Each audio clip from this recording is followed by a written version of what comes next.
जब खून से जुड़े यहूदी विरोधी झूठे आरोप आम हो जाते हैं तो ये सोचने का समय नहीं बचता कि यहूदी विरोधी भावना क्यों फैल रही है। यहाँ तक कि लोकप्रिय पॉडकास्टरों और यहाँ तक कि अमेरिकी राजनीतिक प्रतिष्ठान के बड़े हिस्से के अनुसार इजराइल और यहूदी अमेरिका को युद्ध में घसीटने और नरसंहार के लिए जिम्मेदार हैं। ये झूठ मुख्य धारा में कम है, लेकिन लोकप्रिय संस्कृति में बिना चुनौती के कथानक बन रहे हैं।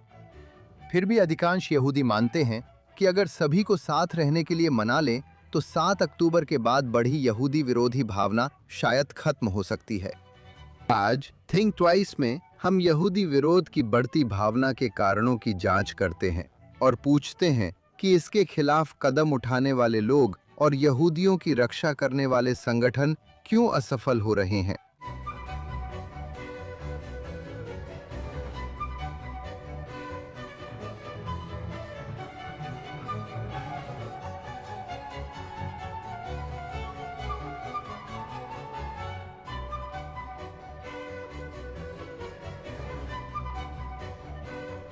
नमस्ते, थिंक ट्वाइस में स्वागत है।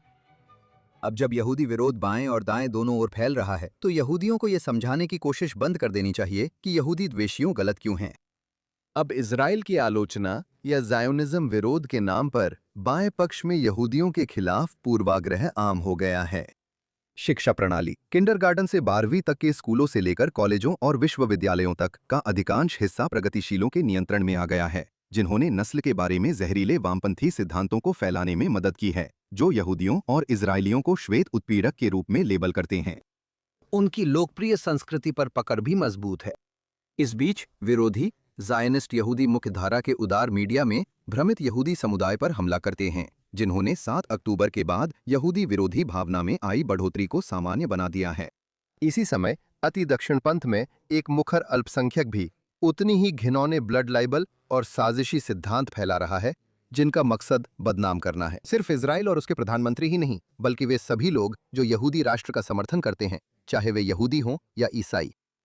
फिर भी संगठित यहूदी समुदाय की अधिकांश प्रतिक्रिया अब भी काफी हद तक भ्रमित है और इन प्रवृत्तियों का मुकाबला करने के उनके प्रयास या तो अप्रभावी हैं या फिर उल्टा असर डाल रहे हैं। यहूदियों और उनके सहयोगियों को इस संकट पर कैसे प्रतिक्रिया देनी चाहिए? वे शैक्षणिक जगत को फिर से अपने पक्ष में कैसे ला सकते हैं और स्कूलों पर नियंत्रण कैसे वापस पा सकते हैं? और इन परिस्थितियों में यहूदी विरोध के खिलाफ और इजराइल के पक्ष में किसी भी तरह की द्विदलीय सहमति को फिर से कैसे स्थापित किया जा सकता है? इस स्थिति को बदलने की कोशिश करने वाली एक व्यक्ति निहालेस्ट हैं, जो एक प्रमुख यहूदी शिक्षिका हैं, और हमें खुशी है कि वे आज हमारे साथ हैं। निहालेस्ट का जन्म पूर्व सोवियत संघ में हुआ और 1989 में वे परिवार संघ अमेरिका आ गए। वो एक विद्वान और शिक्षिका हैं जो यहूदी इतिहास, रूसी साहित्य और समकालीन यहूदी विरोध की विशेषज्ञ हैं। उन्होंने USCLA से PhD की, जिसमें सोवियत संघ में हॉलोकॉस्ट स्मृति और यहूदी पहचान के दमन पर ध्यान दिया। वो स्टॉप एंटी ज़ायनिज्म इनिशिएटिव की सह संस्थापक है और don't know much about podcast की होस्ट है। उन्होंने JNS, the Jewish journal, tablet magazine, wall street journal और न्यूयॉर्क पोस्ट में एंटी ज़ायनिज्म पर काफी लिखा है। निहालेस्ट थिंक ट्वाइस में स्वागत है। धन्यवाद। आज आपके साथ जुड़कर मैं बहुत खुश और सम्मानित हूँ। खैर, आज हमारे साथ जुड़ने के लिए, समय निकालने के लिए धन्यवाद। मैं जानना चाहता हूं कि आपके अनुसार 7 अक्टूबर के बाद बढ़ी यहूदी विरोध में आई बढ़ोतरी के बारे में ऐसी कौन सी सबसे अहम बात है जिसे यहूदी जगत का अधिकांश हिस्सा नहीं समझता? क्या हम में से बहुत सारे लोग, खासकर प्रमुख यहूदी संगठन में, क्या हम कह सकते हैं, अभी भी एक ही सोच में फंसे हुए हैं? जो लोग यहूदी विरोध को बेहतर सामुदायिक संबंध या अधिक अंतर धार्मिक संवाद से दूर करने योग्य मानते हैं, वे वामपंथ और दक्षिणपंथ दोनों के उन विचारों का सामना नहीं करते जो यहूदियों को बदनाम करते हैं। सही है, बहुत अच्छा सवाल है। मुझे थोड़ा पीछे जाकर ये कहना है कि ये सिर्फ जबकि 7 अक्टूबर के बाद एंटी ज़ायनिज़्म में ज़बरदस्त बढ़ोतरी हुई है, ये सिर्फ 7 अक्टूबर या 8 अक्टूबर की कहानी नहीं है। अपने खुद के शोध में, अपनी खुद की लेखनी में, मैं 2000-2001 से शुरू हुए यहूदी विरोध के प्रसार को देख रही हूँ और ये एंटी ज़ायोनिज़्म के रूप में सामने आया। और मैंने इसकी शुरुआत 2000 के दशक से इसलिए मानी क्योंकि उस समय 3 बड़े विश्व घटनाएं हुई थीं। डर्बन सम्मेलन, 9/11 और दूसरी इंतिफादा। और इन घटनाओं ने वास्तव में एक आदर्श अवसर, एक उत्प्रेरक प्रदान किया जिससे पश्चिम में एक ऐसी विचारधारा लाई जा सकी जो वास्तव में सोवियत संघ द्वारा तैयार और गढ़ी गई थी।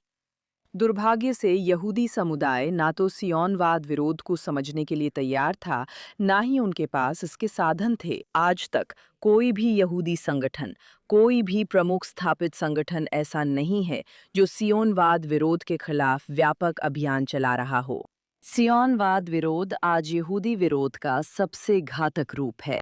और आप जानती हैं, अपनी खुद की रिसर्च में, जैसा कि मैं बार-बार कहती हूँ, जब मैं देखती हूँ कि यहूदी संगठन विरोधी सियोनवाद पर कैसे प्रतिक्रिया दे रहे हैं, तो अक्सर सबसे अच्छा जो होता है वो ये है कि वे कहते हैं, सियोनवाद विरोध उस समय यहूदी विरोध में बदल सकता है जब वो इज़राइल को राक्षसी रूप में पेश करता है। लेकिन यही तो सियोनवाद विरोध है। ये एक राक्षसीकरण परियोजना है। यही असल में सियोनवाद विरोध है। तो हमारा यहूदी समुदाय, हमारे स्थापित संगठन, ये 7 अक्टूबर की कहानी नहीं है। असल में पिछले 2 दशकों से, अगर उससे भी ज्यादा नहीं, वे तैयार नहीं थे, इच्छुक नहीं थे, और जैसा आपने कहा, एक ऐसे संदर्भ में फंसे हुए थे जो उन्हें इस वैचारिक खतरे से निपटने के लिए तैयार नहीं करता। ये हमारे संस्थानों पर वैचारिक कब्जा है। थिंक ट्वाइस को सुनने देखने के लिए धन्यवाद। चाहे आप हमें किसी भी पॉडकास्ट प्लेटफॉर्म पर सुन रहे हों या फेसबुक, एक्स या जेएनएस यूट्यूब चैनल पर लाइव देख रहे हों, कृपया जेएनएस को लाइक और सब्सक्राइब करें। नोटिफिकेशन के लिए बेल आइकन दबाएं और हमें अच्छे रिव्यू दें। थिंक ट्वाइस के अलावा जॉनथन टोबिन डेली पॉडकास्ट भी है, जहां मैं आज के प्रमुख मुद्दों पर खबरें और विश्लेषण साझा करता हूं। आप जॉनथन टोबिन डेली नाम से जेएनएस चैनल पर डेली शो पा सकते हैं, जहां भी आप अपने पॉडकास्ट सुनते हैं। और अब आज के कार्यक्रम पर वापस चलते हैं। हाँ, ये बहुत अच्छा सवाल है। क्या एंटी ज़ायनिस्ट और इजराइल को कोसने वालों के साथ इतनी बहस करना एक गलती है? मेरा मतलब है, बहुत सारे लोग हैं जो उनकी बातों का खंडन करने की चिंता करते हैं और वे उनके साथ बहस करने में भी रुचि रखते हैं।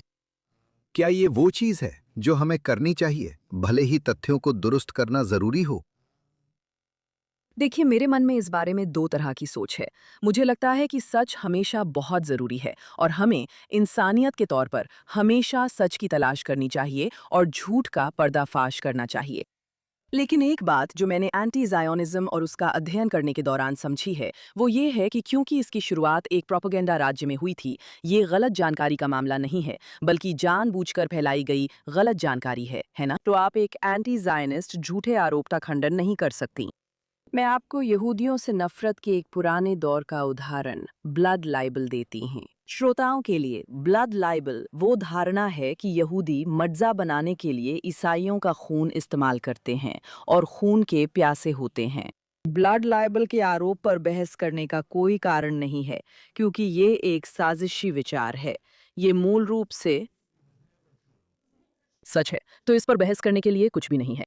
हमारे पास उस मध्ययुगीन ब्लड लाइबल के दौर जैसी ऐतिहासिक दूरी नहीं है कि हम आसानी से कह दें, ठीक है, ये भी ब्लड लाइबल है। मैं उस जानकारी को सही भी नहीं करने वाली हूँ या मैं उसे गलत जानकारी मानने वाली हूँ। हम इसे पूरी तरह से झूठी जानकारी के रूप में समझते हैं। यही बात एंटी ज़ायनिस्ट आरोपों और झूठे आरोपों पर भी लागू करनी चाहिए। ये आरोप उसी तरह काम करते हैं जैसे ब्लड लाइबल का आरोप, देव हत्या का आरोप, और ये काफी हद तक वैसे ही काम करते हैं। झूठे आरोप सफल इसलिए होते हैं क्योंकि वे किसी छोटी सच्चाई में जड़े रखते हैं और उसे बिगाड़ देते हैं।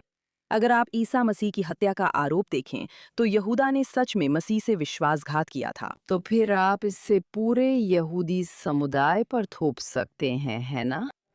इसीलिए उदाहरण के लिए नरसंहार का आरोप, आज का नरसंहार का झूठ इतना कठिन है और इसे झुटलाना इतना मुश्किल है। देखिए, हाल ही में इजराइल और हमास के युद्ध में गाजा में ज्यादा लोग मारे गए, इसलिए ये आरोप लगाया जा सकता है। मैं शिक्षा क्षेत्र में काम करती हूँ और अक्सर छात्रों से पूछती हूँ, नरसंहार क्या है?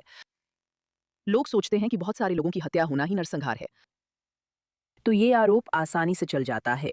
इन ज़ायनवाद विरोधियों से बहस की जरूरत नहीं है। जैसा कि मैंने कहा, मेरे मन में 2 तरह की सोच है। मैं सच में मानती हूँ कि सच बहुत जरूरी है और हमें इसे नजरअंदाज नहीं करना चाहिए। आपको पता है, ये विचार कि हमें सच बोलने की कोशिश करनी चाहिए। लेकिन साथ ही आपको समझना चाहिए कि ये झूठ सुधार से नहीं बदलते, ये तथ्यात्मक सुधारों पर प्रतिक्रिया नहीं देते। तो फिर वे किस पर प्रतिक्रिया देंगे? सीमाएं। आप कहते हैं जैसे कि आप ब्लड लाइबल के साथ करते हैं, आप उसे उसी नाम से पुकारते हैं और एक सीमा रेखा खींच देते हैं।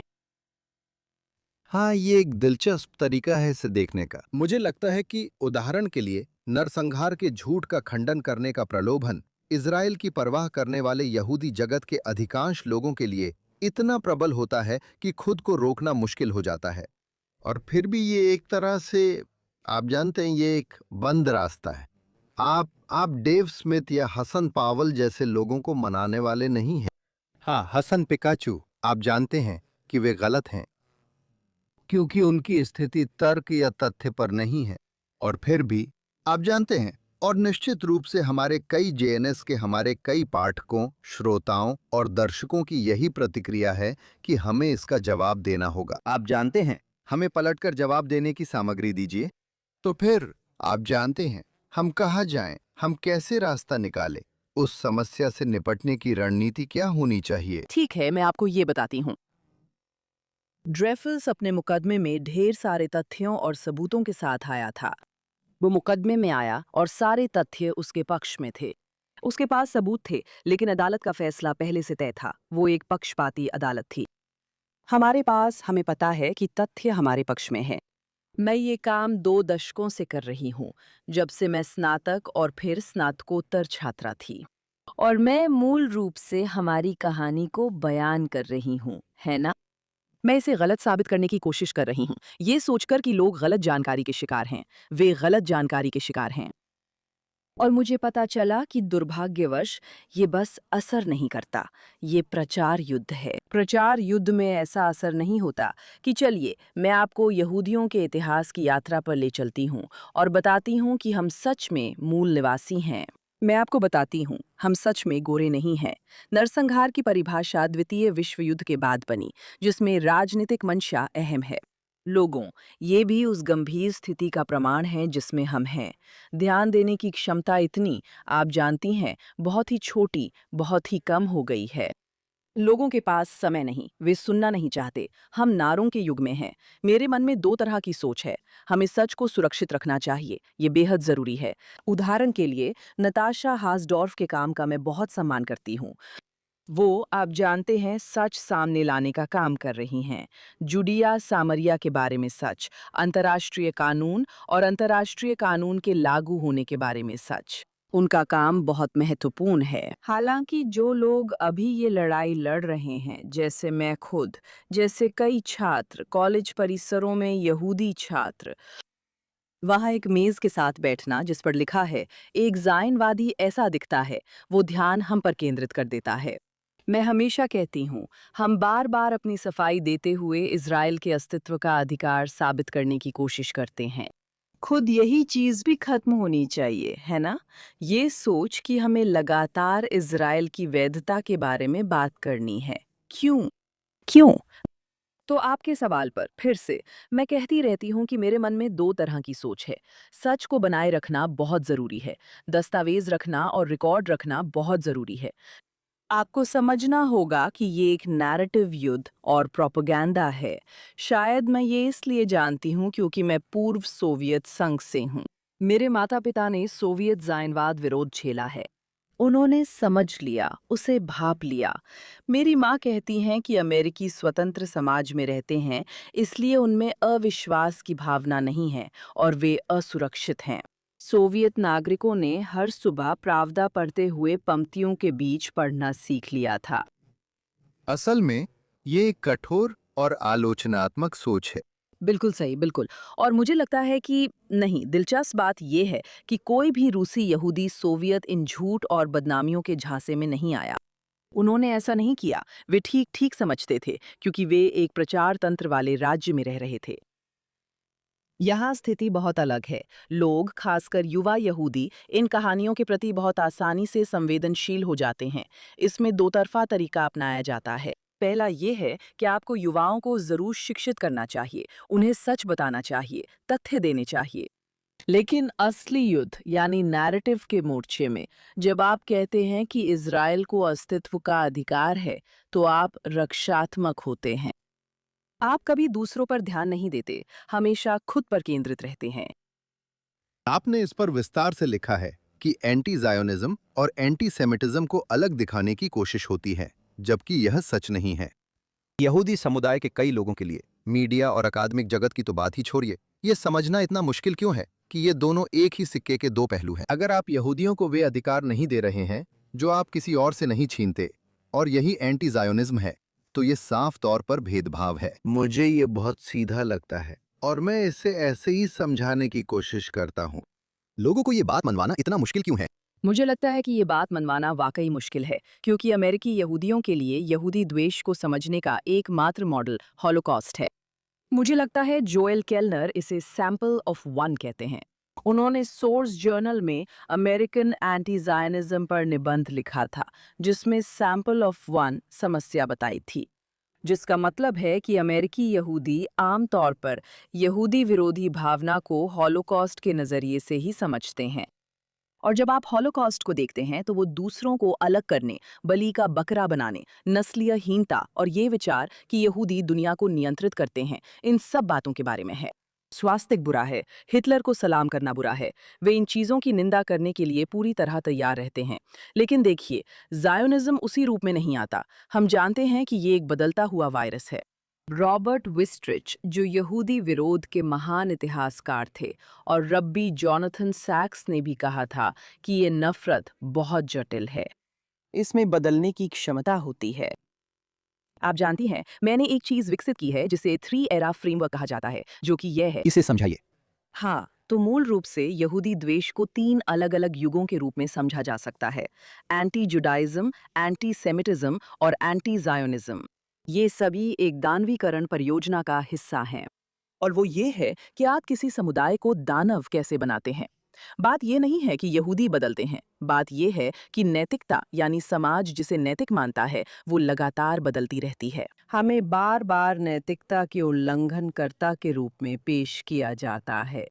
तो यहूदी धर्म विरोध के युग में यहूदी को खलनायक, मसीह विरोधी के रूप में दिखाया गया, क्योंकि उस समय नैतिक रूप से ईसाई धर्म का बोलबाला था।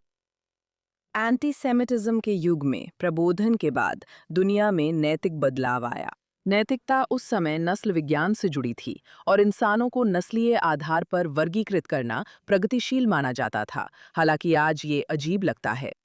तो यहूदी ने खुद को एक बार फिर खलनायक की भूमिका में पाया, इस बार नस्ल की शुद्धता का उल्लंघन करने के लिए। एक तरह के नैतिक पुनर्समायोजन के लिए एक महाविनाशकारी त्रासदी हॉलोकॉस्ट की जरूरत पड़ी। और हॉलोकॉस्ट के बाद एक नई नैतिकता उभरी: मानवाधिकारों को सर्वोच्च स्थान देना। आप मानवाधिकारों का उल्लंघन कैसे करते हैं? नरसंहार, रंगभेद, उपनिवेशवाद। आज इसी संदर्भ में यहूदी इज़राइल स्वयं को पाते हैं। कई लोगों के लिए इसे उजागर करना कठिन है, क्योंकि व्याख्यात्मक नजरिया अक्सर यहूदी विरोधी भावना को समझने से रोकता है, क्योंकि वे केवल एक ही रूप को समझते हैं, यानी यहूदी विरोध का दूसरा दौर। वे कहेंगे, ओह ठीक है, अगर किसी यहूदी को बड़ी नाक के साथ दिखाया जाता है, अगर किसी यहूदी को कीट या मकड़ी के रूप में दिखाया जाता है, तो हम जानते हैं कि ये यहूदी विरोधी भावना है। वे नहीं जानते कि इज़राइल को राक्षस दिखाने पर क्या करे। आज का राक्षस कौन है? श्वेत वर्चस्व, नस्लवाद, नाजीवाद, फासीवाद, रंगभेद। ये हमारा यहूदी होने के नाते कर्तव्य है कि हम यहूदी द्वेष को समझने के तरीके में दृष्टिकोण बदलें। आपने समकालीन यहूदी विरोधी अभियान, जो अकादमिक जगत और अन्य जगहों पर चल रहा है, उसके विचारों, भाषा और रणनीतियों की सोवियत उत्पत्ति की जांच पर महत्वपूर्ण काम किया है। क्या आप बता सकते हैं कि बर्लिन की दीवार गिरने के 4 दशक बाद भी सोवियत यहूदी विरोध और जायनवाद विरोध कैसे आज भी जीवित और फल फूल रहे हैं? अब ये पहले से ज्यादा स्वीकार किया जा रहा है, जबकि 1970 के दशक में सोवियत संघ ने संयुक्त राष्ट्र में जायोनिज्म इज रेसिज्म अभियान चलाया था, तब भी इतना नहीं था। आप जानती हैं, ये एक दिलचस्प सवाल है। मैं अभी एक पेपर पर काम कर रही हूँ, जिसमें मैं ठीक उसी बात की जांच करने की कोशिश कर रही हूँ जो आपने मुझसे पूछी है, कि जब इसे पश्चिम में फैलाया गया तो असल में क्या हुआ। एक बात जो मैं शुरू में ही कहना चाहती थी वो ये है कि जब सोवियत संघ का पतन हुआ तो उसके साथ ही एंटी जायनिज्म की छाया भी ढह गई। अब इससे हमें क्या पता चलता है? इससे साफ है कि इसका इस्तेमाल फायदेमंद होने के कारण हुआ। मुझे लगता है इजाबेला टोबरोव्स्की ने इस पर अच्छा तर्क दिया है। सोवियत संघ ने जायनवाद विरोध में इतना समय, संसाधन और ऊर्जा क्यों लगाई? क्योंकि ये उनके काम आता था। उनके काम आता था। ये ध्यान भटकाने का एक तरीका था। ये शीत युद्ध में अमेरिका और पश्चिम के खिलाफ लड़ने का तरीका था। जब ये उनके लिए काम नहीं आया तो उन्हें इसकी जरूरत नहीं रही। और उदाहरण के लिए, तख्ता पलट से ठीक पहले गोर्बाचेव ने इजराइल के साथ संबंध सुधारने की कोशिश शुरू कर दी थी। ये दिखाता है कि सोवियत संघ के अंत में भी इजराइल से संबंध सुधारने की कोशिशें जारी थीं, क्योंकि अब पहले जैसा फायदा नहीं मिल रहा था। पश्चिम में कहानी ऐसी नहीं है।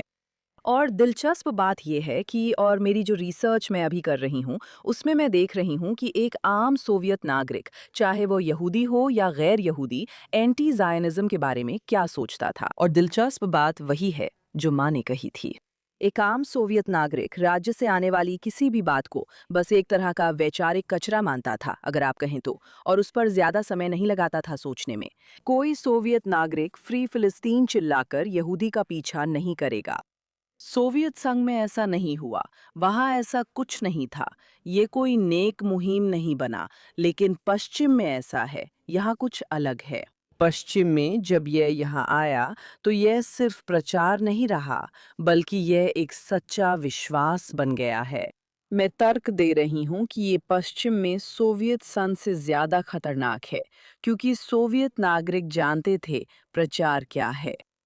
हाँ, सोवियत संघ में यहूदी विरोधी लोग थे और मेरे पिता को पीटा गया था। मेरे भाई को सोवियत संघ में काइक कहा जाता था। इसके लिए माफ करें, ये आम बात थी। वहाँ इसे सड़क स्तर का यहूदी विरोध मानते थे। लेकिन कोई भी सोवियत नागरिक सच में वहां खड़ा होकर ये नहीं चिल्लाता था कि इजराइल एक जायोनिस्ट फासीवादी राज्य है। ये सब राज्य की प्रोपेगेंडा था। यहाँ पश्चिम में आपके पास ऐसे लोग हैं जो स्वेच्छा से तैयार हैं। लोग जो तैयार हैं, ये एक नेक मकसद है। अब ये एक गढ़ी हुई मान्यता बन गई है। सोवियत संघ में ऐसा नहीं था, तो ऐसा क्यों है? अमेरिका में क्या हो रहा है? और मुझे लगता है कि ये सही समय की कहानी है, सच में। ये बस इतना ही सरल है। मुझे लगता है कि एंटी जायनिज्म अमेरिका में 1960-70 के दशक में आया। अगर आप 1960 और 70 के दशक के अमेरिका की बात करें, तो ये नागरिक अधिकार और युद्ध विरोधी आंदोलनों का समय था। मैं अक्सर स्नाइपर की उपमा देती हूँ, क्योंकि वो अपने लक्ष्य पर पूरी तरह केंद्रित रहता है, लेकिन लक्ष्य के बाहर पर उतना ध्यान नहीं जाता। तो अमेरिकियों ने अपनी नज़र को नस्लवाद और अन्याय को देखने के लिए प्रशिक्षित करना शुरू कर दिया, और एंटी जायनिज्म बस उसी दृष्टि क्षेत्र में आ गया और सीधे उसी निशाने पर आ गया। इसीलिए आज लोग सोचते हैं कि एंटी जायनिज्म ही एंटी रेसिज्म है, क्योंकि वो उसी समय आया था। एक तरह से मेरा मतलब है, आपको पता है, हमें इसे प्रोग्रेसिव प्रोजेक्ट में संबोधित करना होगा। बिल्कुल। पूरी की पूरी जहरीली थ्योरीज, जैसे कि critical race theory, intersectionality, settler colonialism, आपको पता है, जो अब प्रचलित मान्यता बन चुकी हैं। पूरे शिक्षा प्रणाली में, सिर्फ कॉलेजों में ही नहीं, बल्कि किंडरगार्टन से 12वीं तक भी इनका प्रभाव मौजूद है। ये वास्तव में एक उपज है। मेरा मतलब है, अमेरिकी अक्सर इस पर बहस करते हैं, आप जानते हैं, एक बहुत ही अलग संदर्भ में। जायनवाद विरोध और यहूदी विरोध इसलिए है क्योंकि यहूदियों या इजरायली को श्वेत उत्पीड़क माना जाता है। ये तो पूरी सोच में ही शामिल है ना? मैं ये भी कहूंगी कि आप जानते हैं, सोवियत संघ की बात करें तो वे अपने खुद के राज्य को चलाने में तो बहुत खराब थे, लेकिन वे नैरेटिव और प्रचार बनाने में माहिर थे।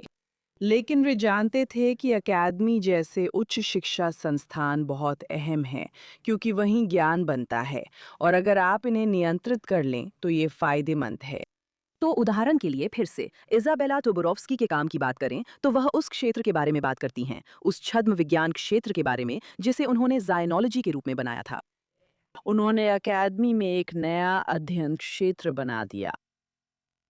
अब पश्चिम में विश्वविद्यालय ये ज्ञान उत्पादन केंद्र हैं और वे वास्तव में इस जायनवाद विरोध के कब्जे में हैं और वे कई तरीकों से एक तरह की तानाशाही शासन की तरह ही काम कर रहे हैं। हम स्वतंत्र पश्चिमी दुनिया में हैं, पर विश्वविद्यालय में रूढ़िवादिता है। यहाँ असहमति नहीं जता सकते, अलग राय नहीं रख सकते, कैंसल कल्चर है ना? ये एक बहुत अजीब घटना है और इसी माहौल में जायनवाद विरोध पनपता और बढ़ता है। तो ये उस पहेली का एक और हिस्सा है जिसे समझा जा सकता है कि ये इतना प्रभावशाली कैसे बन गया है। इसने विश्वविद्यालयों में युवाओं के दिमाग पर पूरी तरह से कब्जा कर लिया है और अब जाहिर है किंडरगार्टन से 12वीं तक भी। हाँ, पिछली आधी सदी से भी अधिक समय से यहूदी लोगों ने हॉलोकॉस्ट की स्मृति और शिक्षा के लिए बड़े संसाधन समर्पित किए हैं। फिर भी यहूदी विरोध वास्तव में तथाकथित प्रबुद्ध और शिक्षित पश्चिम में नहीं सिर्फ बचा है, बल्कि ये आज तक की याद में पहले से कहीं ज्यादा फल फूल रहा है। तो सवाल ये है कि हॉलोकॉस्ट का सम्मान करने के मामले में हमने कहाँ गलती की है कि यह वास्तव में यहूदी विरोध को रोकने में ज्यादा कारगर नहीं रहा, जबकि यही हॉलोकॉस्ट का मूल कारण था। देखिए, मेरा मतलब है मैंने इस बारे में एक लेख लिखा है। मुझे सच में लगता है कि जिस तरह से हम हॉलोकॉस्ट के बारे में पढ़ा रहे हैं वो गलत है।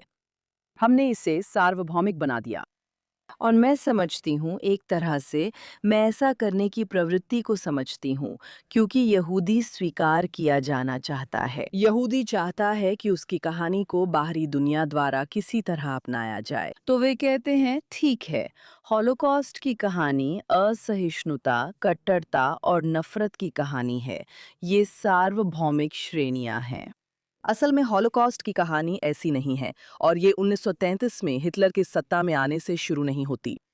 आप जानती हैं, जब मैं हॉलोकॉस्ट से जुड़ी शिक्षा और स्कूलों में इसे पढ़ाने के तरीके को देखती हूँ, तो मेरे खुद के बड़े होने के दौरान मुझे तो ये भी पता नहीं था कि हॉलोकॉस्ट से पहले यूरोप में यहूदी विरोध का एक पूरा इतिहास था, है ना? कि ऐसा हो सकता है। ये ठीक यूरोप में इसलिए हुआ क्योंकि वहाँ इसकी उपजाऊ जमीन थी। यहूदियों से नफरत का हजारों साल पुराना इतिहास। दूसरा मुद्दा ये है कि हॉलोकॉस्ट को सार्वभौमिक बनाने का खतरा ये है कि अब हम उस मुकाम पर आ गए हैं जहां एन फ्रैंक एक प्रतीक बन गई हैं। वो पहनती हैं, मुझे नहीं पता आपने ये कितनी बार देखा है। लोग एन फ्रैंक को केफिया पहनाते हैं। इसी वजह से हमारे पास हॉलोकॉस्ट का विकृतीकरण और हॉलोकॉस्ट का उल्टाव होता है। हमने कई तरीकों से इसे सार्वभौमिक बनाकर ये कहकर कि आप इस कहानी का इस्तेमाल कर सकते हैं, ये हॉलोकॉस्ट की कहानी किसी पर भी लागू हो सकती है, लेकिन ऐसा नहीं है। ये विशिष्ट है और हम भी विशिष्ट लोग हैं। इसके प्रति एक विरोध है, यही पहली बात है। एक और समस्या जो मैं शिक्षा के क्षेत्र में देख रही हूँ, वो ये है कि हम सिखा रहे हैं कि शक्ति बुरी है, कि दुनिया को शक्तिशाली और शक्तिहीन, शोषक और शोषित में बांट देना चाहिए। नाज़ी शक्तिशाली थे, यहूदी कमजोर थे, लेकिन नाज़ीवाद को समाप्त करने वाले भी शक्तिशाली थे। तो हमें शक्ति के सद्गुण को भी फिर से अपनाना होगा। शक्ति में भी सद्गुण होता है और इज़राइल एक ऐसा शक्तिशाली देश है जो साथ ही नैतिक भी है। हाँ, मुझे लगता है कि यह पूरी तरह से सही है और सार्वभौमिक बनाने की प्रवृत्ति, और मुझे लगता है कि यह आंशिक रूप से एक सराहनीय प्रवृत्ति थी। हम क्या सीख सकते हैं ताकि अन्याय ठीक कर सकें?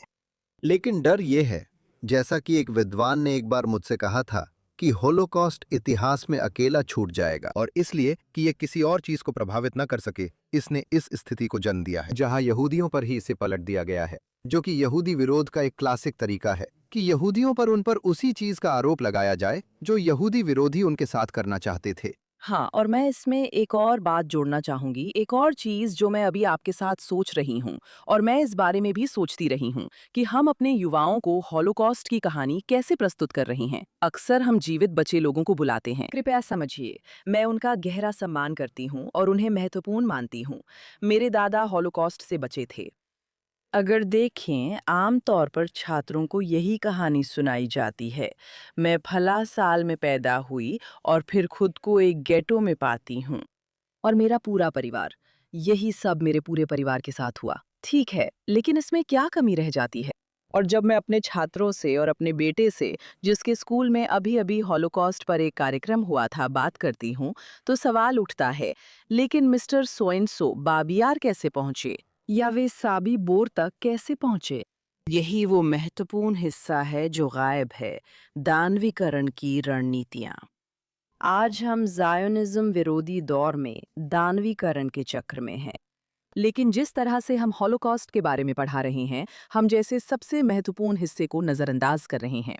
ठीक है, वो 1933 में सत्ता में आता है। यहूदियों की व्यवस्थित हत्या 1941 में शुरू होती है। 8 सालों तक क्या हो रहा था? यही चीज सच में गायब है कि गहराई से लोग किसी दूसरे समूह को कैसे राक्षसी बना देते हैं और खासकर वे यहूदियों को कैसे राक्षसी बनाते हैं। ये भी हमारे हॉलोकॉस्ट पढ़ाने के तरीके में नहीं है। हम अक्सर इन्हीं कहानियों से भावनाएं जगाते हैं जो असर करती हैं। आप हॉलोकॉस्ट सर्वाइवर से ये नहीं कह सकते कि वे क्या बोलें, उनकी कहानी आप नहीं लिख सकते। बिल्कुल। लेकिन यहीं पर शिक्षकों को सच में आगे आना चाहिए और अपना महत्वपूर्ण काम करना चाहिए ताकि वे छात्रों को दानवीकरण की समझ दे सकें। मेरे थ्रिएरा फ्रेमवर्क में यहूदी धर्म विरोध, यहूदी विरोध या ज़ायोनिज़्म विरोध, तीनों को जोड़ने वाली बात यह है कि यहूदी द्वेष असल में एक दानवीकरण परियोजना है। असल में आप किसी भी नैतिकता को लेते हैं और कहते हैं कि यहूदी उसका उल्लंघन करता है, यही इसकी जड़ है। और हर युग में यहूदियों को बदनाम करने के लिए अपनी अपनी खास झूठी बातें, लाइबल्स होती हैं। ये वास्तव में दानवीकरण का माध्यम होती हैं। हाँ, ये एक महत्वपूर्ण सवाल उठाता है जिसका कोई आसान जवाब नहीं है। तो फिर हम हॉलोकॉस्ट शिक्षा के पूरे सवाल से कैसे निपटें? चूंकि हम स्पष्ट रूप से असफल रहे हैं, आप जानते हैं, एक समुदाय के रूप में मुझे लगता है कि हम काफी हद तक इसलिए असफल रहे हैं क्योंकि इसे सार्वभौमिक बना दिया गया है। आप जानते हैं, हॉलोकॉस्ट स्मरण के लिए कम ध्यान या संसाधन नहीं देना चाहिए। लेकिन आप जानते हैं, अगर हम इसे गलत तरीके से कर रहे हैं तो इसे सही करने के लिए हम दिशा कैसे बदलें? खासकर 7 अक्टूबर की घटना के बाद, जब आप जानते हैं, अगर इतना ज्यादा ध्यान, मेरा मतलब है गैर यहूदी दुनिया जो कुछ जानती है उसका इतना बड़ा हिस्सा, यहूदी लोग हॉलोकॉस्ट पर इतने केंद्रित हैं कि वे अतीत के यहूदी विरोध और वर्तमान के यहूदी विरोध के बीच की निरंतरता को समझने के लिए अप्रस्तुत रह गए हैं। हाँ, ये बहुत महत्वपूर्ण सवाल है। 1 साल पहले मैंने न्यूयॉर्क में सेंटर फॉर जूइश हिस्ट्री में एन फ्रैंक प्रदर्शनी पर एक पैनल में भाग लिया था और पैनल में से एक सदस्य बहुत उत्साहित थे और उन्होंने कहा, आप जानते हैं, एन फ्रैंक की डायरी का 70 से अधिक भाषाओं में अनुवाद किया गया है। पैनलिस्ट ने कहा, सोचिए कितनी अद्भुत बात है कि थाईलैंड की लड़की एन फ्रैंक की कहानी पढ़ सकती है। मैंने इसका विरोध किया और पूछा, लेकिन क्यों? थाईलैंड में उस व्यक्ति का किसी यहूदी कहानी से एकमात्र परिचय सिर्फ ऐसे यहूदी की कहानी ही क्यों हो जो मर जाता है? मेरा मतलब है, ये डारा हॉर्न का विचार है ना? लोग मरे हुए यहूदियों को पसंद करते हैं। हाँ। थाईलैंड में ये व्यक्ति बार कोकवा के बारे में क्यों नहीं जान सकता? ये अपने आप में बहुत दिलचस्प है और मैं इस बात पर थोड़ा रुककर सोचना चाहती हूँ कि ऐसा क्यों है कि यहूदियों के बारे में गैर यहूदियों के पास बस यही एक सोच, यही एक कहानी है ना? खैर, ये जरूरी है, आप जानते हैं, कि आज की संस्कृति में पीड़ित होना आपको एक तरह की अहमियत देता है जो शायद पहले नहीं मिलती थी। हर कोई पीड़ित बनना चाहता है, हर किसी को वो चाहिए, और मुझे लगता है कि यहूदी भी इसी को पकड़ कर रखते हैं। जैसे कि आप जानते हैं, कुछ यहूदी हैं जो उनके खिलाफ होने वाले भेदभाव पर प्रतिक्रिया करते हैं, जो उन जहरीली वामपंथी विचारधाराओं से आता है जिनके बारे में हमने पहले बात की थी, जैसे DEI, और कहते हैं कि क्या हमें इसमें शामिल नहीं किया जा सकता। लेकिन जाहिर है ऐसा नहीं होता। बिल्कुल नहीं। मैं हमेशा विरोध करती हूँ और कहती हूँ, अगर आप सोचते हैं कि DI में शामिल होना हल है, तो आप गलत हैं। यही मुद्दा है। यहूदी विरोध या यहूदी घृणा वास्तव में एक अलार्म की तरह काम करती है। यहूदी DI में शामिल नहीं हैं। समस्या ये नहीं है कि वे शामिल हैं। असल समस्या DI के ढांचे में है और यहूदी विरोध उसका संकेत है। यही सभ्यताओं के भीतर हो रहा है, ये सिर्फ मेरा विचार नहीं है। यहूदी विरोध एक संकेत है, ये एक अलार्म है कि मेजबान शरीर यानी सभ्यता बीमार है। हाँ, ये बीमार है। मैं हॉलोकॉस्ट शिक्षा के खिलाफ नहीं, पर आप पूछते हैं इसे सही कैसे करें? और मेरा मतलब है, मैं बता सकती हूँ कि हमें क्या नहीं करना चाहिए। लेकिन मुझे लगता है कि हमें बिल्कुल भी ये नहीं करना चाहिए कि इसे एक ऐसा अकेला घटना माने जिसका एक शुरुआत और अंत हो। नहीं, ये यहूदी इतिहास की बड़ी कहानी का भाग है। अगर यहूदियों को सिर्फ हॉलोकॉस्ट से परिभाषित किया जाए, उदाहरण के लिए यिदिश बोलने वाले हॉलोकॉस्ट को हुर्बन कहते हैं। हुर्बन का मतलब है विनाश। उन्होंने वो शब्द क्यों इस्तेमाल किया? क्योंकि वे पहले हुर्बन यानी दूसरे मंदिर के विनाश की बात कर रहे थे। यहूदी के लिए जिस तरह से वे आघात को याद करते हैं, वे केवल हॉलोकॉस्ट पर ही केंद्रित नहीं हैं। वे उस चीज को देख रहे हैं जिसका सैलो बैरन विरोध कर रहे थे, जो कि यहूदी इतिहास की ये दुखद कहानी है। लेकिन ये कई मायनों में एक दुखद कहानी है। अब मैं भी आपकी कही बात पर थोड़ा सा विरोध करना चाहती हूँ, लेकिन शायद मैंने आपको गलत समझा हो। हाँ, आप ठीक कह रहे हैं, पीड़ित होने में भी एक तरह की पूंजी होती है। मुझे लगता है कि यहूदी लोगों के प्रति इतनी नाराजगी की एक वजह ये है कि हम सिर्फ जिंदा नहीं रहते, बल्कि फलते फूलते भी हैं। बिल्कुल। हम बैठकर अपने पीड़ित होने में डूबे नहीं रहते। मुझे लगता है ये बहुत गलत है।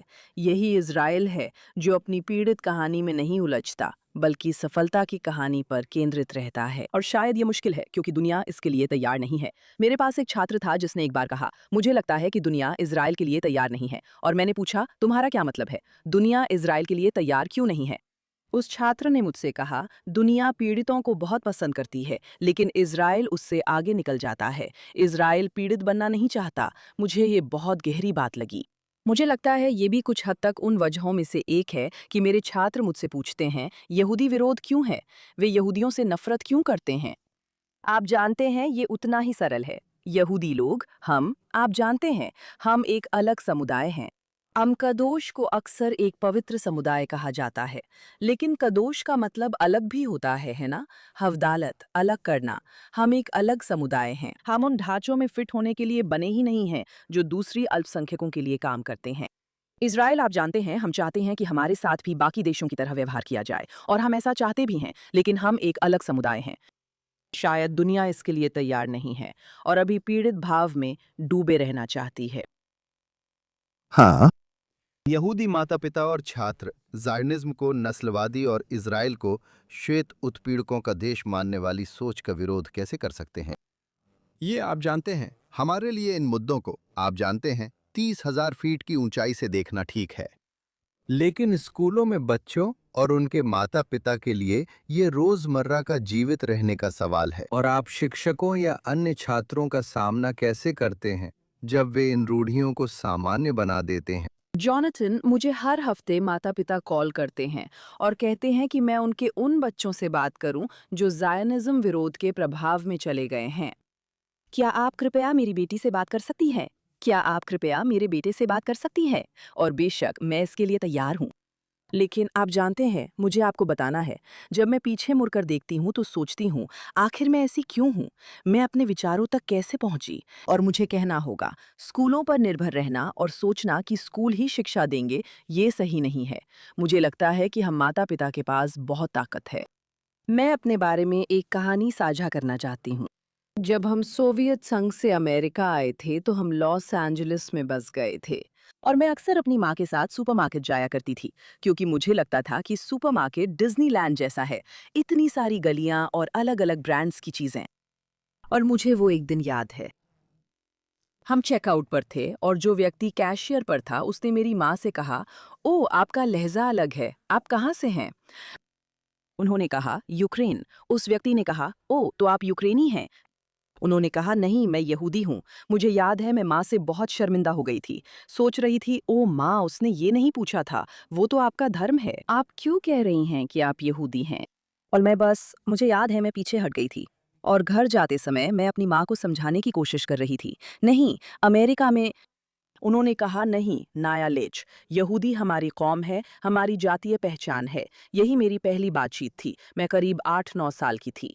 ये बात मेरे साथ सच में रह गई और ऐसा लगा, ठीक है। फिर उन्होंने मुझे यहूदी लोगों की कहानी सुनाई।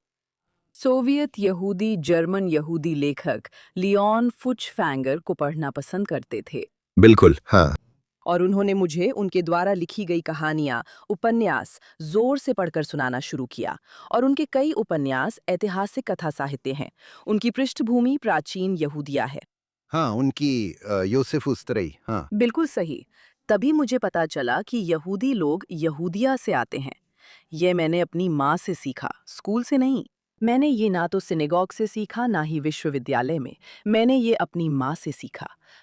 मैं ये कहानी इसलिए बता रही हूँ क्योंकि माता-पिता के पास अपने बच्चों से बात करने की सचमुच बहुत ताकत होती है। लेकिन इसका मतलब है कि उन्हें अपनी कहानी भी जाननी चाहिए। और मैं आपको एक बात बताऊंगी जॉनथन, जब मैं छात्रों के साथ काम करती हूँ तो मुझे सबसे ज्यादा विरोध इसी बात पर मिलता है, चाहे वो वयस्क छात्र हों, क्योंकि मैं वयस्क शिक्षा भी करती हूँ और युवा हाई स्कूल के बच्चों के साथ भी। जब मैं ये सवाल पूछती हूँ, जो बहुत ही साधारण सवाल है, मैं पूछती हूँ, यहूदी कहाँ से हैं? अमेरिकी यहूदी अक्सर कहते हैं, वे कहते हैं कि हर जगह से। असल में गैर यहूदी जैसे ईसाई यरूशलेम या इज़राइल में सायोन कहते हैं। उन्हें पता है। रूसी यहूदी भी जानते हैं। मध्य पूर्व के यहूदी भी जानते हैं। अमेरिकी यहूदी इसे थोड़ा नकारते हैं। हमारा काम है उन्हें याद दिलाना कि हम सिर्फ धर्म नहीं, बल्कि जातीय धार्मिक समुदाय हैं। ये अहम है क्योंकि एंटी ज़ायोनिज़्म हमारे राष्ट्रीय मूल पर हमला है। इसी वजह से ये नज़रअंदाज कर दिया जाता है। अमेरिकी यहूदियों ने इसे कई कारणों से नज़रअंदाज किया। उनमें से एक कारण ये था कि वे खुद को सबसे पहले एक धार्मिक अल्पसंख्यक के रूप में देखते थे और वे खुद को किसी जातीयता का हिस्सा नहीं मानते थे। मैं खुद को दोहरा रही हूँ, लेकिन एंटी ज़ायोनिज़्म क्या है? ये हमारे राष्ट्रीय मूल पर हमला है। तो आपके सवाल पर माता-पिता क्या कर सकते हैं? सबसे पहली बात, अपनी कीमती बच्चे की शिक्षा को कहीं और ना सौंपें। उन्हें शिक्षा आप ही दें। उनकी शिक्षा का स्रोत आपको ही होना चाहिए। तो वास्तव में ये उतना ही सरल है, लेकिन इसका मतलब ये भी है कि आपको खुद को भी शिक्षित करना होगा। हाँ, समस्या ये है कि अमेरिकी यहूदी, खासकर वे पीढ़ियां जो द्वितीय विश्व युद्ध के बाद बड़ी हुईं, और निश्चित रूप से आज के यहूदी, शायद यहूदी इतिहास की सबसे कम यहूदी जानकारी रखने वाली पीढ़ी हैं। हमें सिर्फ बच्चों ही नहीं, सभी को शिक्षित करना चाहिए, क्योंकि माता-पिता अक्सर इन गलतियों को सुधारने में असहाय होते हैं, या वे, आप जानते हैं, यहूदी विरोधी और सियोनवाद विरोधी विचारों को और मजबूत कर रहे होते हैं। बिल्कुल, हाँ। जब मैं वयस्क शिक्षा पढ़ाती हूँ, तो मैं बहुत से ऐसे वयस्कों से भी मिलती हूँ, जिन्हें बस जानकारी नहीं होती। उनके पास पर्याप्त जानकारी नहीं होती। और इसलिए यह हमें बातचीत की शुरुआत पर लाता है। क्या इसे जानकारी से सुधारा जा सकता है? मुझे लगता है अगर सामने शत्रुतापूर्ण भीड़ हो तो नहीं। जो लोग सच में रुचि रखते हैं, उन्हें असली इतिहास और जानकारी देने में आप वाकई समय और मेहनत लगाते हैं। हाँ, जब आप विरोधी भीड़ की बात करते हैं, तो मेरा अगला सवाल उसी से जुड़ा है। सवाल ये है कि हमें इन यहूदी एंटी ज़ायनिस्टों को कैसे देखना चाहिए, चाहे वे इज़राइल को बदनाम करने और उसके दुश्मनों की सीधी मदद करने की कोशिश कर रहे हों, या वे जो बंडिज़म को महिमामंडित करने या फिर से जीवित करने को यहूदी पहचान का एक वैध रूप या यहूदी सुरक्षा का एक व्यवहार्य रास्ता मानते हैं। आप जानते हैं, हम इस खास चुनौती से कैसे निपटें, जो साफ तौर पर बढ़ रही है, खासकर क्योंकि इन्हीं यहूदियों को मुख्य धारा की मीडिया से मंच मिलता है। हाँ, मेरा मतलब है उन्हें एंटी ज़ायनिस्ट और आज के यहूदी विरोधी पूरी तरह इस्तेमाल कर रहे हैं। मैं अक्सर सोचती हूँ, क्या ये जीवित रहने की रणनीति है? क्या वे फैसलों में हिस्सेदारी चाहते हैं या सचमुच इस पर विश्वास करते हैं? मुझे लगता है वे इस पर सच में विश्वास करते हैं। मेरी माँ सच में मेरी जिंदगी में बहुत अहम है। मैं अक्सर उनका जिक्र करती हूँ। वो मुझसे कहती हैं, देखो, सोवियत यूनियन में ये यहूदी करियरिस्ट थे, तो उन्हें अपने करियर के लिए इज़राइल को बेचना पड़ा। वे सच में उस पर विश्वास नहीं करते थे, लेकिन उन्होंने ये अपने करियर के लिए किया। मैंने उनसे कहा, माँ, यहाँ ऐसा नहीं हो रहा। पश्चिम में सबसे बड़ी त्रासदी ये है कि वे अपने ही इतिहास से इतने अनजान हैं कि एंटी ज़ायनिज़्म अपना लेते हैं और सोचते हैं कि यहूदी होने के नाते ऐसा कर रहे हैं। हाँ, सामान्यीकरण नहीं करना चाहिए, लेकिन मुझे लगता है कि पीटर बेनार्ड जैसे लोग अवसरवादी हैं। कॉलेजों में बच्चे, यहाँ तक कि यहूदी छात्र और प्रोफेसर भी फ्री फिलिस्तीन के नारे लगाते हैं, और वे सभी सचमुच इस विचार में यकीन रखने वाले हैं। मुझे भी लगता है वे सचमुच इस पर पूरा यकीन रखते हैं और यही असली त्रासदी है, क्योंकि ये अज्ञानता के कारण है। अभी हाल ही में एक माँ ने मुझे कॉल किया कि मैं उनकी बेटी से उसी मुद्दे पर बात करूं। सामाजिक दबाव भी है, क्योंकि उसकी सभी सहेलियां इसका हिस्सा हैं। वे मानती हैं कि इजराइल एक पापी देश है, पाप में जन्मा है, एक उपनिवेशवादी बसावट है, उपनिवेशवादी नस्लवादी राज्य है। और आप जानती हैं, जब आप जवान होते हैं तो आप बस सबके साथ घुलना मिलना चाहते हैं। लेकिन मैं अपने श्रोताओं और दर्शकों से कहना चाहती हूँ कि इससे लोगों को निराश या भ्रमित नहीं होना चाहिए या सोचने से पीछे नहीं हटना चाहिए। अगर यहूदी इसमें शामिल हैं तो इसका मतलब है कि इसमें कुछ वैधता है। उदाहरण के लिए, अमेरिका में अधिकतर यहूदी शब्बात नहीं मानते। अमेरिका में ज्यादातर यहूदी पुरुष किप्पा नहीं पहनते हैं ना, हम सब जानते हैं। और वे जानते होंगे कि अगर आप किसी यहूदी पुरुष पर हमला कर उसकी किप्पा उतारते हैं या उस पर थूकते हैं तो आप समझ जाएंगे ये एक यहूदी विरोधी कृत्य है। भले ही अमेरिका में अधिकतर यहूदी पुरुष किप्पा नहीं पहनते, तो सिर्फ इसलिए कि आपके पास कुछ लोग हैं, असल में वे बहुत कम हैं लेकिन बहुत ज्यादा शोर मचाते हैं। जो यहूदी एंटी ज़ायनिस्ट हैं, उन्हें वैसे ही देखा जाए जैसे वे यहूदी जो कहते हैं तोरा मेरे लिए मायने नहीं रखती, लेकिन तोरा का अपमान करना यहूदी विरोधी है। सही है, लेकिन सवाल है कि यहूदी समुदाय की सीमा कितनी है। मुझे लगता है हमने चर्चा की थी कि प्रमुख यहूदी संगठन यहूदी विरोध के मुद्दे पर असफल हो रहे हैं। कई लोग स्वाभाविक रूप से नहीं चाहते कि एंटी ज़ायनिस्टों को यहूदी या सामुदायिक मंचों से बाहर किया जाए। मेरा जवाब है कि अगर यहूदी किसी चीज के लिए नहीं खड़े होते तो फिर कुछ भी नहीं बचता और किसी भी चीज के लिए नहीं खड़े होते। मैं समझती हूँ, लेकिन आप जानती हैं क्या, मेरा अनुभव ये भी दिखाता है कि ये बड़ी यहूदी विरासत संस्थाएं यहूदी एंटी ज़ायनिस्टों के लिए काफ़ी जगह बनाती हैं, लेकिन वे मजबूत, बिना माफ़ी मांगे ज़ायनिस्टों को शामिल नहीं करती। बिल्कुल सही, बिल्कुल सही। उनकी सारी समावेशिता और सहनशीलता। उदाहरण के लिए, मैं उस जमीन का व्यक्तिगत रूप से जिक्र करती हूँ। मैं यहूदिया और सामरिया कहती हूँ। ये पहले से ही मुझे उनके लहजे से अलग कर देता है। ओह, मेरा लहजा ठीक नहीं है। लेकिन एक यहूदी एंटी ज़ायनिस्ट फ्री फिलिस्तीन या कब्जा खत्म करो जैसे नारे लगाने पर भी इस बड़े समूह में गिन लिया जाता है। हाँ ठीक है, मेरा भी यही अनुभव है और बेशक ये जेएनएस में हमारे स्टाइल गाइड का हिस्सा है, लेकिन हम इसे किसी और चर्चा के लिए छोड़ देते हैं। अब यहूदी विरोधी भावना दाएं और बाएं दोनों पक्षों में तेज है। क्या यह संभव है कि जब इतने सारे पदाधिकारी इससे जुड़ रहे हैं तो संघर्ष को राजनीति से अलग किया जा सके, या फिर जब ऐसा लगता है कि डेमोक्रेटिक पार्टी का आधार एंटी ज़ायनिस्टों के कब्जे में आ गया है तो एंटी ज़ायनिज्म की ओर जाने का? हाँ, देखिए, रूथ वाइस ने कई साल पहले एक बहुत महत्वपूर्ण लेख लिखा था, जिसमें वो लिखती हैं कि यहूदी विरोध हमेशा राजनीतिक होता है, और मैं इस मायने में उनसे सहमत हूँ। मुझे लगता है कि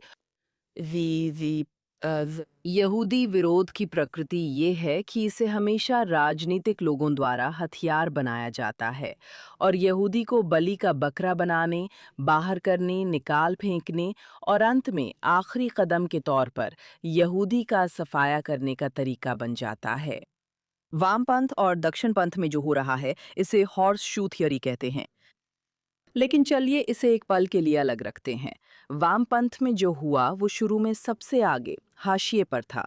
मुझे ये याद है, ये शायद साल 2010 की बात है, और किसी ने इस पर सवाल नहीं उठाया। डेमोक्रेटिक पार्टी में भी किसी ने नहीं। और जो आखिरकार होता है वो ये है कि जो हाशिए पर था वही मुख्यधारा बन जाता है। दुर्भाग्य से अभी दाईं ओर यही हो रहा है कि हमारे पास ये तेज आवाज वाले हाशिए के लोग हैं, और उन्हें अनुशासित करने की जरूरत है। उन्हें बाएं पक्ष द्वारा नहीं, बल्कि दाएं पक्ष द्वारा टोकने की जरूरत है। उन्हें दाएं पक्ष के राजनेताओं द्वारा, न कि सिर्फ विचारक और पत्रकारों द्वारा टोकने की जरूरत है।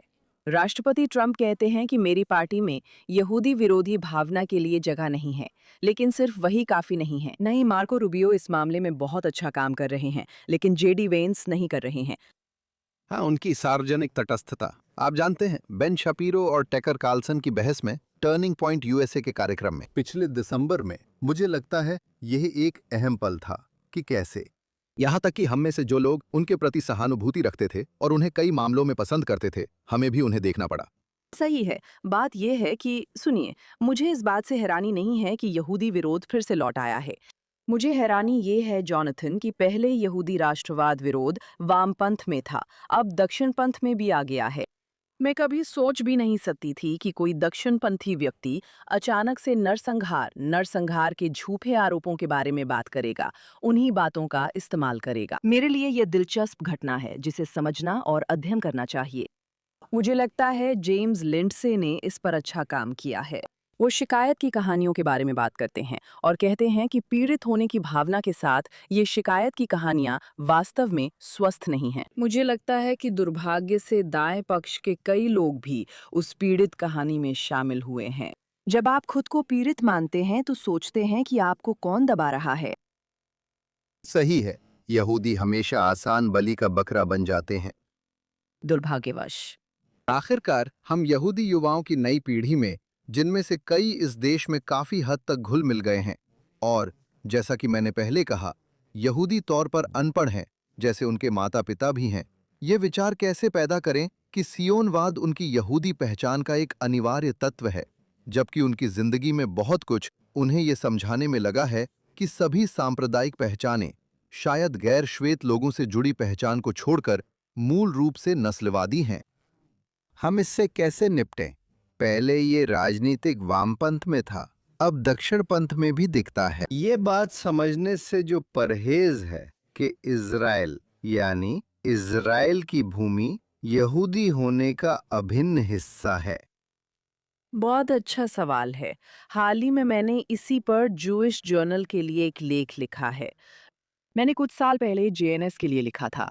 मैं इसके बारे में पढ़ाती हूँ। यहूदी शिक्षा में सबसे बड़ी समस्याओं में से एक ये है कि हम ज़ायोनिज़्म को एक राजनीतिक आंदोलन के रूप में देखते हैं, और आपने अभी कहा कि ये यहूदी पहचान का अभिन्न हिस्सा है। मैं अक्सर अपने छात्रों से पूछती हूँ, क्या आप कृपया ज़ायोनिज़्म की परिभाषा बता सकते हैं? और ज़्यादातर समय यही जवाब मिलता है। ज़ायोनिज़्म का मतलब है कि ये यहूदी लोगों का इज़राइल की भूमि पर अधिकार है। आप सोच सकती हैं, ये इतना गलत नहीं लगता? मेरा सवाल छात्रों से यही होता है, क्यों? इज़राइल है, फिर भी हमें ये बात बार बार क्यों कहनी पड़ती है?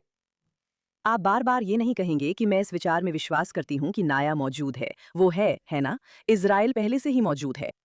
तो यहूदी शिक्षा के तहत माता पिता और स्कूलों दोनों में हमारा काम ये है कि हम सियोनवाद को केवल एक राजनीतिक आंदोलन के रूप में ना देखें, बल्कि उसे यहूदी पहचान की अभिव्यक्ति के रूप में समझें। मैंने सियोनवाद को अपने माता पिता से इसी तरह समझा। बहुत से रूसी भाषी यहूदी भी सियोनवाद को इसी तरह समझते हैं कि ये यहूदी लोगों की पहचान की अभिव्यक्ति है। कैसे? ये राव सेलेवेचिक से है। यहूदी पहचान की उनकी समझ एक त्रिकोण है। 3 बिंदु: इज़राइल, इज़राइल की भूमि, तौरा इज़राइल।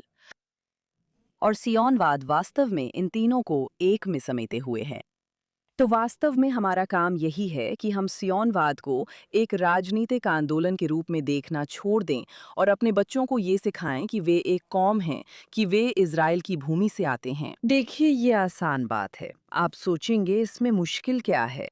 ये इसलिए है क्योंकि कई यहूदी सच में अपनापन चाहते हैं। हम घुलना मिलना और अलग न दिखना चाहते हैं।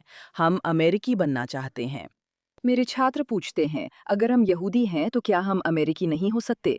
आप अमेरिकी हो सकते हैं, लेकिन अपनी कहानी जानिए। जानिए कि आप एक कौम हैं। आप केवल एक धर्म नहीं हैं। आप एक प्राचीन समुदाय से आते हैं, एक सभ्यता जो इज़राइल की भूमि से है। हमारी जातीय उत्पत्ति इज़राइल की भूमि से जुड़ी हुई है। ज़ायोनिज़्म हमारी यहूदी पहचान का अभिव्यक्ति है। ये स्कूलों में सिखाई जानी चाहिए। ये एक बेहतरीन बात है और इसी पर समाप्त करना अच्छा रहेगा। नाया, आज हमारे साथ जुड़ने के लिए बहुत धन्यवाद। दर्शक आपके काम को कैसे फॉलो करें? धन्यवाद। जी हाँ, आप मुझे एक्स या ट्विटर पर लेज्ड नया और इंस्टाग्राम पर भी फॉलो कर सकते हैं। मैं अपना show don't know much about भी होस्ट करती हूँ। हाल ही में मेरे शो में डॉक्टर जूलिया पर्ल आए। वो एपिसोड जल्द अपलोड होगा। और मेरा अगला शो एफडीडी के बेन कोहन के साथ होगा। हम संयुक्त राष्ट्र पर एंटी ज़ायनिस्ट कब्जे के बारे में चर्चा करेंगे। बहुत बढ़िया, धन्यवाद बेन, जेएनएस के कॉलमिस्ट। मैं सभी को सलाह देता हूं कि नाया का पॉडकास्ट जरूर सुने। हम दर्शकों का धन्यवाद करते हैं। याद रखें, जॉनथन टोबिन डेली एडिशन हर दिन जहां भी पॉडकास्ट सुनते हैं वहां सुने। चाहे आप हमें उन प्लेटफॉर्मों में से किसी एक पर सुन रहे हों या फेसबुक, एक्स या जेएनएस यूट्यूब चैनल पर लाइव देख रहे हों, कृपया जेएनएस को लाइक व सब्सक्राइब करें। नोटिफिकेशन के लिए बेल आइकन पर क्लिक करें और हमें अच्छी रिव्यू दें। कृपया हमें thinktwice@jns.org पर लिखें और बताएं कि आप शो कहां सुनते या देखते हैं और आपके इसके बारे में क्या विचार हैं। याद रखें, पढ़ते रहें और खुद सोचें। हम आपसे अगले हफ्ते मिलेंगे।